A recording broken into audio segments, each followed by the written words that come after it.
Answer ఇస్తారని చెప్పండి, నాకు అభ్యర్థం లేదు. కానీ సబ్జెక్ట్ లేనప్పుడు ఆన్సర్ ఏ నిర్ణయం తీసుకుంటే ఆ నిర్ణయానికి కట్టుబడి ఉంటా. మీరే నిర్ణయం తీసుకుంటే ఆ నిర్ణయానికి కట్టుబడి. టీవీ ద్వారా వాళ్ళు చూస్తారేమో అధ్యక్ష. సమాధానం చెప్పిన సమాధానం చెప్తారా? సమాధానం చెప్పండి.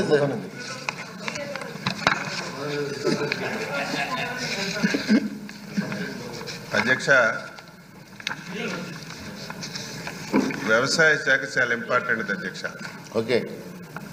లాస్ట్ 5 years ఒక సంవత్సరానికి 7,500 రూపాయలు రైతులకి ఇచ్చి మొత్తం ఆ డిపార్ట్మెంట్ అంతా క్లోజ్ చేశారు అధ్యక్ష. ఒక రైతు వ్యవసాయం చేయాలన్నా లాభసాటిగా పొందాలన్నా ఆ 7,500 సరిపోదు అధ్యక్ష.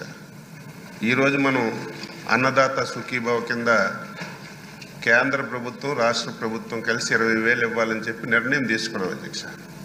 ఈ 20,000 రూపాయలు ఇస్తే రైతుకి ఏం ఉపయోగం ఉండదు అధ్యక్ష. లాస్ట్ 5 years అధ్యక్ష ఒక్కటంటే ఒక కార్యక్రమం వ్యవసాయ శాఖలో అమలు జరగలేదు అధ్యక్ష.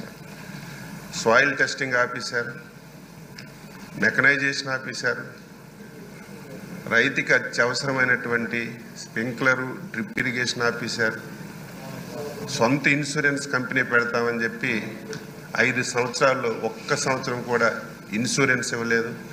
ఒక సంవత్సరం మన నాయకులు పోడియం దగ్గరికి వెళ్ళి కూర్చుంటే ప్రభుత్వం నుంచి 1 సంవత్సరం ఇచ్చారు తప్ప 1 సంవత్సరం ఇన్సూరెన్స్ ఇచ్చిన సందర్భాలు లేవు. 5 సంవత్సరాల్లో చాలా విపత్తులు వచ్చాయి, సైక్లోన్లు వచ్చాయి, వరదలు వచ్చాయి.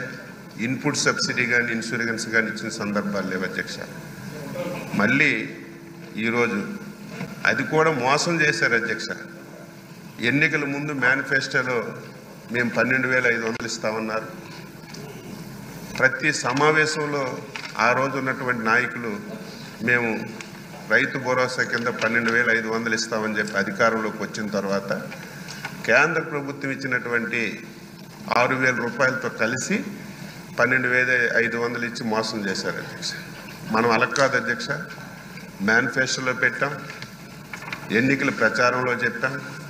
కేంద్ర ప్రభుత్వం రాష్ట్ర ప్రభుత్వం కలిసి 20,000 రూపాయలు రైతు రేపు పెట్టుబడి సాయం కింద అన్నదాత సుఖీభావలో ఇస్తామని చెప్పి స్పష్టంగా మాటించాం అధ్యక్ష.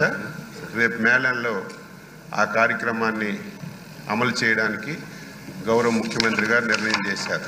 అయితే కేంద్ర ప్రభుత్వం అధ్యక్ష 42 లక్షల మందికే ఇస్తుంది. ఎందుకంటే వెబ్ల్యాండ్లో ఎవరైతే నమోదు చేసుకోబడతారో వారికే కేంద్ర ప్రభుత్వం సాయం చేస్తుంది అధ్యక్ష.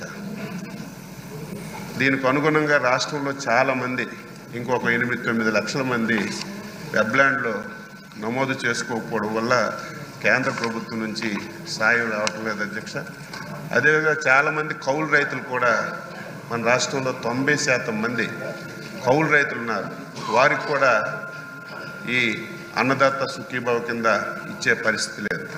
అందుకే ముఖ్యమంత్రి గారు స్పష్టంగా చెప్పారు, ఇటు భూమి లేనటువంటి నిరుపేద రైతులు ఎవరైతే కౌలు రైతులు ఉన్నారో వాళ్ళకు కానీ వెబ్ల్యాండ్లో లేనటువంటి వాళ్ళకి కానీ తప్పనిసరిగా ఈ పరిహారం అందించాలని చెప్పి నిర్ణయం చేశారు. శాసనసభ ద్వారా రైతాంగానికి మాటిస్తున్నాం. అర్హత కలిగిన ప్రతి ఒక్కరికి కూడా రేపు ఈ పరిహారం అందిస్తామని చెప్పి శాసనసభ ద్వారా రైతులకు తెలియజేస్తూ, ఇదేదో ఒక పరిహారం కాదు అధ్యక్ష. 2019 నుంచి 24 వరకు ఆగిపోయినటువంటి పథకాలన్నీ కూడా మళ్ళీ సాయిల్ టెస్టింగ్ చేస్తున్నాం, మళ్ళీ యాంత్రీకరణ ప్రవేశపెడుతున్నాం. ముఖ్యమంత్రి గారు 90% సబ్సిడీతో మళ్ళీ స్ప్రింక్లర్లు డ్రిప్లు ఇచ్చే కార్యక్రమాన్ని తీసుకున్నాం.